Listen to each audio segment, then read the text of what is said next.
एक ऐसा अजीब सा प्रोसेस है। हम इस दुनिया में लाए जाते हैं जिसके बारे में हमें कुछ नहीं पता।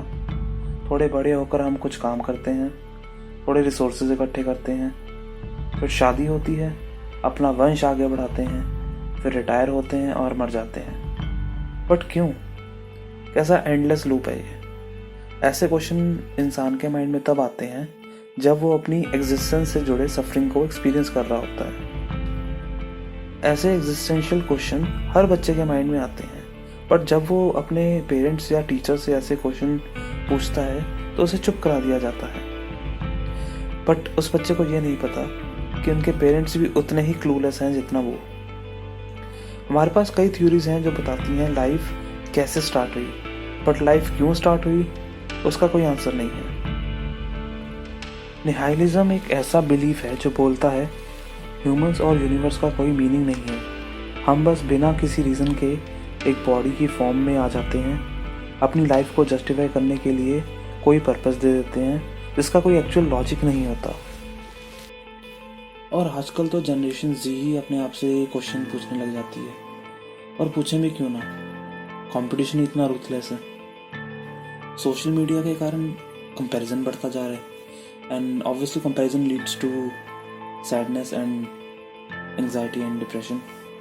In India, unless you are born in very rich family, आपको एक चीज़ तो करनी ही पड़ेगी। That word is associated with Ananya Pandey. लोग यहाँ सिर्फ सर्वाइव करते हैं, जीता कोई नहीं। ऐसे पॉइंट पर आकर ज़्यादातर लोगों के पास हैप्पीनेस के नाम पर कुछ ही मीनिंग बचते हैं जो कि उनको लो क्वालिटी इम्पल्सिव प्लेजर देता है, जैसे drinking, smoking, porn, junk food, games, Instagram reels, ऐसा कुछ भी जो उन्हें रियलिटी से छुपने में मदद करता है। और लाइफ को ख़राब करने की इन्हीं आदतों से बचने के लिए चाहिए रिस्पॉन्सिबिलिटीज़, क्योंकि ऐसे पॉइंट पर किसी को मोटिवेट करना बिल्कुल इम्पॉसिबल होता है। ज़्यादातर इंसान किसी एक मिस हैपनिंग की वजह से अपना भरोसा खो देते हैं। ब्रेकअप हुआ तो प्यार से भरोसा उठ गया, किसी अपने को खो दिया तो भगवान से भरोसा उठ जाता है। इसके बाद वो अपने बाकी बिलीफ सिस्टम पर क्वेश्चन करने लग जाता है, क्योंकि जिन पिलर्स पर उसने अपना बिलीफ रखा होता है उनमें से अगर एक भी पिलर ढह जाता है तो उसको एहसास होता है कि बाकी पिलर्स भी इतने कुछ मजबूत नहीं थे।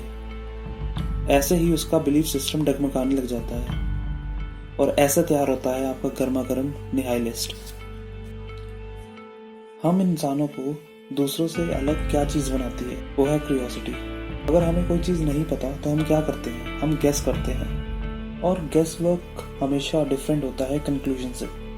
और जब हम कहते हैं लाइफ इज़ मीनिंगलेस, तो ये सेंटेंस लाइफ के बारे में कम और एक इंडिविजुअल इंसान के बारे में ज़्यादा बताता है। लाइफ की क्या इक्वेशन है? लाइफ की इक्वेशन ये है कि जब हम अपनी सफरिंग एक्सेप्ट करते हैं और हम उसकी रिस्पॉन्सिबिलिटी लेते हैं, और जितना हम लाइफ के अराउंड ऑर्डर लाते हैं, हमारी लाइफ उतनी ही मीनिंगफुल बन जाती है। हम सबकी लाइफ में कोई ना कोई प्रॉब्लम होती है, अगर नहीं है तो टेंशन आलू आ जाएगी। और ऐसे आंसर्स जानने के लिए हम साइंस, फिलॉसफी और रिलीजन का सहारा लेते हैं। जहाँ बहुत सारे फिलोसोफर खुद को निहाइलिस्ट बोलते हैं, वहाँ निहाइलिज्म को सबसे ज़्यादा फ्रेडरिक नीचा के साथ जोड़ा जाता है। अच्छा, इनकी मूंछों पे ना जाना, आई नो नथुलाल से भी ज़्यादा खतरनाक मूंछें हैं इनकी। यार इनको लस्सी पीते इमेजिन करो। जिम में ना इनकी मूंछें डंबल मारती थी। अच्छा, काजोल ने ना इनकी मूंछों से ही अपना यूनिब्राउन्स EMI पे लिया था। Okay, jokes apart, moving on. नीचा कहते हैं निहाइलिज्म सिर्फ एक ऐसा बिलीफ नहीं है जिसमें एक इंसान सोचता है कि हर चीज़ तबाह हो जानी चाहिए, बल्कि इसमें एक इंसान खुद ही इस काम को पूरा करने में जुट जाता है। ये बोलकर नीचा ये बताना चाहते हैं कि लंबे टाइम तक किसी इंसान को डिसअपॉइंटमेंट मिलती रहे तो आगे चलकर ये नष्ट करने की इम्पल्स बन सकता है। आपको कोई करेक्टर याद आ रहा है मूवीज़ में? जोकर और थैनोस इसकी प्राइम एग्जांपल है। ओके, ये चीज़ तो हम सबको पता है कि जोकर क्या क्या झेलता है और ऐसा क्यों बनता है। उसका ऐसा बिलीफ सिस्टम उसको क्या करने पर मजबूर कर देता है। बचपन से ही वो बुलिंग का शिकार रहा होता है, विलन्स द्वारा पिटा जाता है, लोग उसका मजाक उड़ाते हैं, नीचे का एक और बहुत कंट्रोवर्शियल और बहुत फेमस कोट है, God is dead, God remain dead, we have killed him. इस स्टेटमेंट के साथ नीचा मेटाफोरिकली ये बताना चाहता है कि साइंस और फिलॉसफी के कारण लोग भगवान से भरोसा खो देंगे, और ये चीज कोई अच्छी बात नहीं है कि ये चीज उन्हें निहाइलिज्म तक ले जाएगी। नीचा कहते हैं एक फुलफिलिंग लाइफ जीने के लिए एक मीनिंग चाहिए होता है, क्योंकि ये मीनिंग हमारी लाइफ पर्पस को वैल्यू देता है। नीचे सेल्फ ओवरकमिंग में बिलीव करता था और उसके हिसाब से फिलॉसफी का प्रैक्टिकल पर्पस पुरानी सीख और वैल्यूज को भुलाना और एज एन इंडिविजुअल अपने आप को बेहतर बनाना है, ताकि हम दूसरों को ना फॉलो करें और अपना रास्ता खुद बनाएं। नीचा के हिसाब से ऐसा रास्ता हमें दुख और दर्द के टाइम पर मजबूत रख सकता है। अकॉर्डिंग टू हिम हमें अपने पुराने बिलीफ सिस्टम को एक नए बिलीफ सिस्टम में चेंज करना चाहिए। हमें सेल्फ डेवलपमेंट की तरफ और वैल्यूज की तरफ ध्यान देना चाहिए, और इसी सेल्फ ओवरकमिंग की स्टेज को उसने उबरमैश का नाम दिया है। एक इंसान का यही गोल होना चाहिए। उबरमैन का एक अच्छा एग्जांपल हमें जोकर के एंटेगनिस्ट बैटमैन से मिल सकता है।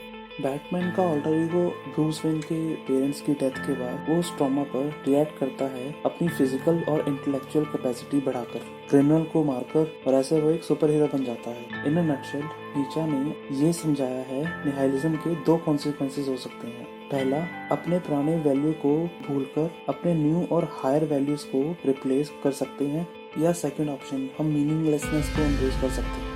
पर जब वो ऑप्शन 2 चूज करता है तो अब वो अपने माइंड के बहुत डार्क एरियाज तक पहुंच सकता है। फॉर एग्जाम्पल, जब हमें समझ आता है कि यूनिवर्स का स्केल क्या है, अर्थ जैसे कितने ही प्लेनेट हो सकते हैं, उन पर लाइफ हो सकती है, तब हमें समझ आने लगता है कि हमारी प्रेजेंस शायद उतनी भी इम्पोर्टेंस नहीं है जितना हम सोचते थे।